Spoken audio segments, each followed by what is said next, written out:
네, 오늘 밀착 카메라는 하늘 아래 첫 대학교라는 곳에 다녀왔습니다. 여기 다니는 학생들은 산신령으로 불린다고 합니다. 해발 800m 고지대나 허허벌판에 있는 대학들 얘기입니다. 우리나라에서만 볼 수가 있는 풍경인데 이 지자체가 대학을 유치하는 데에만 열을 올린 때문입니다. 구혜진 기자입니다. 산봉우리들이 하얀 눈으로 뒤덮였습니다.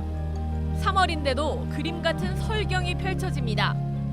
항공 촬영 장비가 방향을 바꾸자 첩첩 산중 속에 폭 파묻혀 있던 건물들이 갑자기 나타납니다. 산신령이라고 저희가 너희 막 학 타고 내려오려고 약간 그렇게 놀리기도 해요. 하늘 아래 첫 대학교? 산봉우리와 절벽들 사이로 대학교 캠퍼스가 보입니다. 이 고도계로 재어보니 해발 800m가 넘는다고 나오는데 이는 63빌딩의 3배 정도 되는 높이입니다. 우리나라 대학 중에 가장 높은 곳에 있는 대학인데 이 때문에 통학을 하는 학생들이 여러 가지 어려움이 있다고 호소합니다. 이번 달에만 폭설로 2번이나 휴교를 했습니다. 눈이 조금만 쌓여도 셔틀버스가 다니기에 위험하기 때문입니다. 기숙사 2곳은 거리가 멀어 통학이 만만치 않습니다. 읍내에 있는 기숙사에서 캠퍼스까지는 9km 정도가 떨어져 있는데요. 저도 차를 타고 캠퍼스까지 가는 길을 한번 살펴보겠습니다. 마을과 탄광을 지나 구불구불한 산길을 따라 10여 분을 달려도 캠퍼스까지는 3km가 남았다는 이정표가 나옵니다. 산과 도로 외엔 아무것도 없는 길을 한참 달려가자 우측에 대학이 나옵니다. 셔틀버스를 타고도 20여 분이 걸립니다.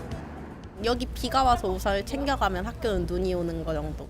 한번 걸어를 가봤대요. 2시간인가 4시간 걸린다고 하지 말라고. 진짜 힘들다고.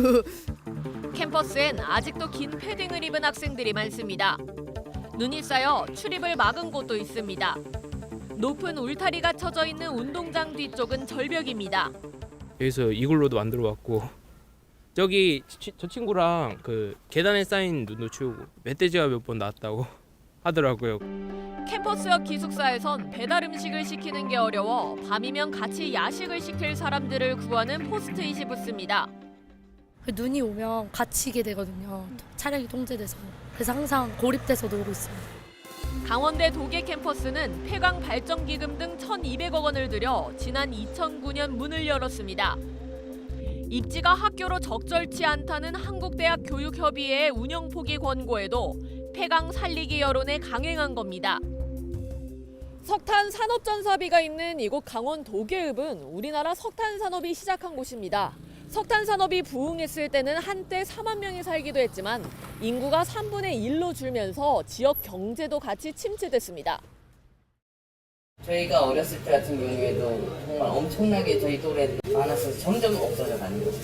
경제 효과는 예상보다 적고 불편함이 큰 탓에 지자체와 학교는 읍내에 새로운 강의동을 신축할 계획을 세우고 있습니다. 하지만 더 불편할 거란 목소리가 큽니다. 어느 강의는 학교에 있고 어느 강의는 밑에 있으면 왔다 갔다 하는 게 불편하기 때문에. 몇 년 사이 전국 13곳에 생겨난 산학협력 캠퍼스들도 외딴 입지에 학생들의 불만이 큽니다. 버스가 거의 없어요. 학교에서도 지원해주면 그 차를 많이 타고 나갈 수 있게 해주면 좋은데 그게 없어서. 지자체의 지원을 받아 산업공단의 캠퍼스를 만들다 보니 외부로의 이동이 고려되지 않은 겁니다. 지역경제 활성화란 명목으로 많은 지자체가 대학을 유치하려고 합니다. 하지만 이 과정에서 학생들의 편의는 많이 고려되지 않는데요. 좀 더 신중한 결정이 필요해 보입니다.